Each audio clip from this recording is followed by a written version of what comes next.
Hello, everyone. My name is Chenlie Shi. Okay? Thank you. I'm beginning. My name is Chenlie Shi. I'm currently a PhD candidate from Northwest University in China.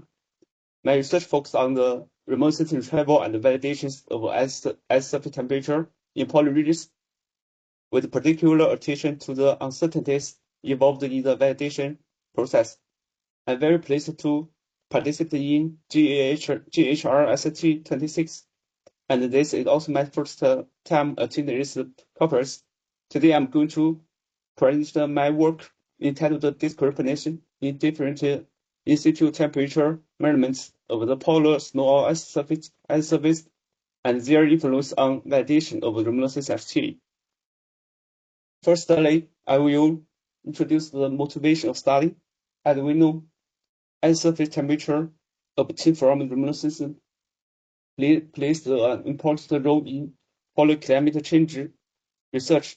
For example, it can be used to quantify the magnitude of the warming in polar regions and to monitor the extent of the ice sheet melting and to identify the leaks in polar sea ice and to evaluate and improve the model data.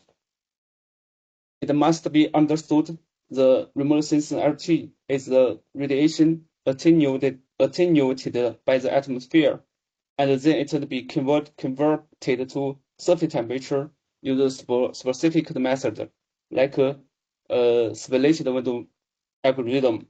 Therefore, it is necessary to validate the retrieved ST to ensure their accuracy and assess their uncertainty. Here we list the validation results of the remote sensing RT in the past, and the three types of in-situ temperature measurement have commonly been used, include air temperature, long-wave radiation-based RT, like CNR4 and PIR, and infrared radiation-based RT, like SI111. In early study, air temperature was frequently used for validation, often resulting in a coded bias in the validation results. The bias was initially attributed to errors in cloud detection by the satellite.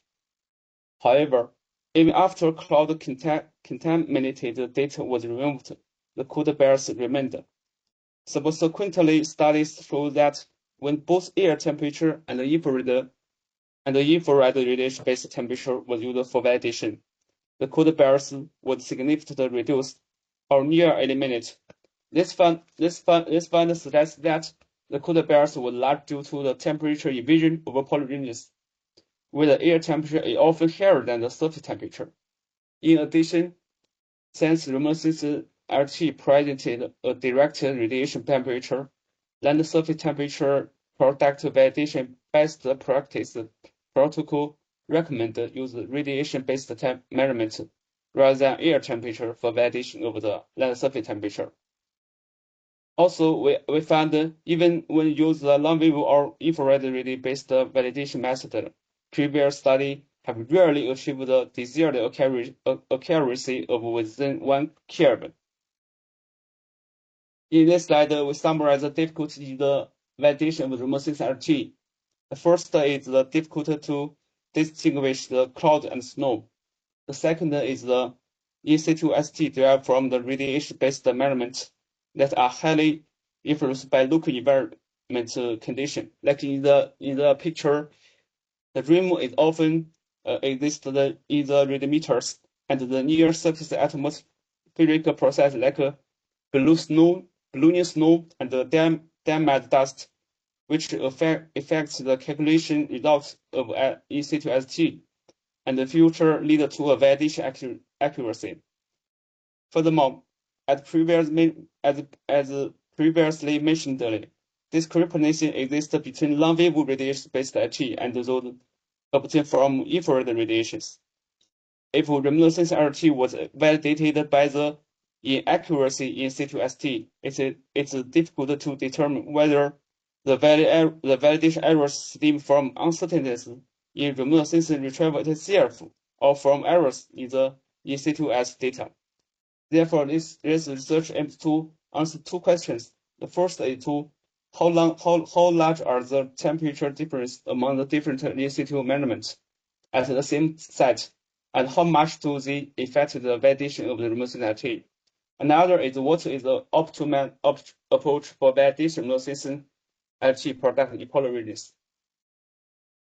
The data obtained from Mosaic application for 1 year was used, including the long-wave radiation-based RT, infrared radiation-based RT, and air temperature. In addition, ground-based cloud remote sensing was also used to identify the clear sky or cloud. And please note that all instruments were carefully calibrated before the start of the Mosaic applications. Due to the radiation-based temperature is derived by converting the radiation values into surface temperature using specific equations. These equations will affect the calculation accuracy of the in-situ ST. Therefore, the radiation-based temperature was recalculated in our study. We didn't provide a detailed derive of the formula, but I think the two key points need to be emphasized when deriving in-situ ST from the infrared-based temp measurements. Firstly, due to the high surface emissivity and the low atmospheric emission within the 8 to 14 macro atmospheric model, the potting of the downward radiation reflected by the surface is negligible. Secondly, for many previous studies, infrared radiation-based temperature was often calculators use the effective wavelength method. See the equation 10 with red font. This approach is generally suitable for satellite sensor with narrow spectral band. However, for the SI111 infrared radiometer, it will introduce significant errors. Therefore, in this study, we adopt a lookup table-based method. See equation 12 with blue font. Similar, we provided the calculation formula for long-wave radiation-based temperature. During the Mosaic application, both upward and downward of long-wave radiation was not affected by rim accumulation. Therefore, the key factor influencing the calculation accuracy of long-wave radiation-based temperature is the snow emissivity. Typically, the emissivity of snow in the long-wave band is set to 0.985. However, notice that emissivity in long-wave band is a function of both angle and wavelength. And to date, there is no measured emissivity spectra available beyond 15 macron.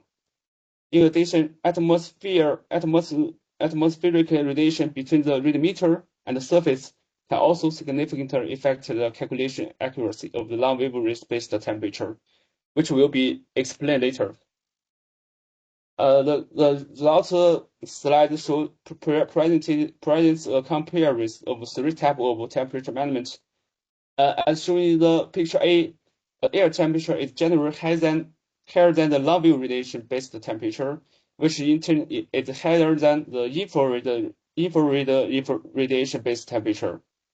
Additionally, the skeletal plot in Figure D reveal that as the temperature decreases, the long-wave radiation-based temperature tends to exceed the infrared radiation-based temperature.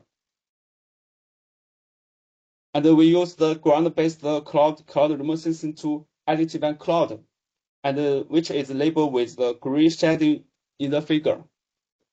And we can find the clouds are prevalent during the Arctic window.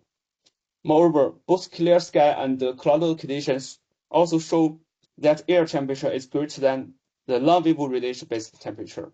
And the long-wave radiation-based temperature is also greater than infrared radiation-based temperature. We also found that if Figure A and Figure B exhibit some data points about the 1.1 line compared to Figure D and Figure E, where long-wave radiation-based temperature and infrared-based temperature exceed air temperature. This may result from the calculation errors caused by snow particles in near surface atmosphere, like snowfall, diamond dust, or blowing snow, which to future affect the calculation of the in-situ temperature. And this that show the three types of in-situ temperature are used to validation models ST. Due to the misclassification of cloud condition as clear sky in the modest cloud product, ground-based cloud remote sensing was used to further filter out the misidentified pixel. Only pixel classification as clear sky by both modest and ground-based cloud remote sensing observation were included in the validation. And the results can be shown in the red point. And we can find the validation results based on air temperature show cold bears, but the results based on infrared-based temperature show a warm bears, especially in a cool environment, which can be attributed to calculation errors when near surface atmosphere exists snow particles. Hence, we use the relative humidity data, where greater than 100% is also used to remove the snow particle, and the validation results are marked blue font. And we can find, and the results we can find the both infrared radiation based temperature and the long wave radiation based temperature achieve an accuracy better than 1 Kelvin in Fig E and Fig F. However, a systematic cloud bias is still evident in the long wave radiation based temperature validation, which indicated that the cold bias is primarily caused by an overestimate of the long wave radiation based temperature rather than the uncertainty in the retrieval algorithm. We also summarize the near surface atmospheric condition over the polar or ice surface. The near surface atmosphere between the radiameter and the snow surface typically exists four states, include pure atmosphere, diamond dust, snowfall, and drifted snow. However, accurate calculation of the in-situ LT is only feasible under pure atmospheric condition. When snow particles are present between the radiameter and the surface, especially during diamond dust or blowing snow events under clear sky, they can lead to systematic errors in ground-based temperature calculations. Therefore, it must be to remove the data where the snow particle exists in the near surface atmosphere. We use the radiation-based in-situ ST to validate remote ST. We think the overestimate of long-wave radiation is particularly due to the omission of the near-surface atmosphere radiation in the calculation process. Hence, under pure atmospheric condition, the motion is used to simulate the spectral transmissions of near-surface atmosphere between the radiameter and the surface, based on the humidity and the temperature data from the 3-layer meter tower in mosaic acquisition. And the result showed by the blue curve. The near surface atmosphere is not completely transparent, with significant observable particularly in the far infrared region beyond 15 micron. Therefore, when the temperature invasion often exists over polygons, the contribution of near-surface atmospheric radiation to the total surface radiations increase, negating the near-surface atmospheric radiation may lead to the calculation errors of long-wave radiation-based temperature. And let's have a summary for the study. First, we found some particles in near-surface atmospheric significant effect ground-based radiation temperature calculations.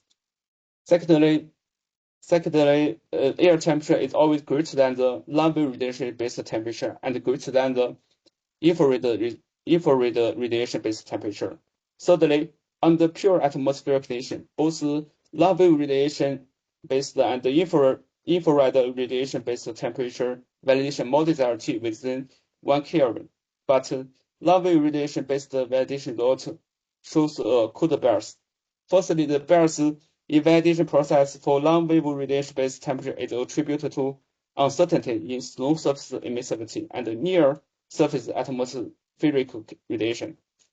Last, we recommend compare the following data for more accurate validation of the polar snow surface temperature, include the infrared radiation-based temperature like S1, SI-111, and ground-based cloud radar to remove the misidentified cloud pixel in satellite data, and in-situ relative humidity data to fit the data affected by near-surface snow particle.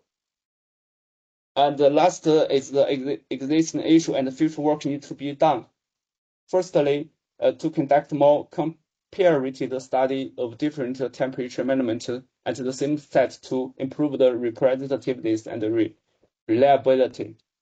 And secondly, to further quantify the impact of the near-surface atmospheric radiation on in-situ long-wave radiation-based temperature measurement. And thirdly, to validate other satellites and ground station use the method proposed in study to enhance its general applications. And the last is investigate whether LG is traveled by remote sensing under clear sky with blue snow or as critical represents surface snow temperature or is affected by suspected snow particles. That's all my presentation. Thanks for your attention.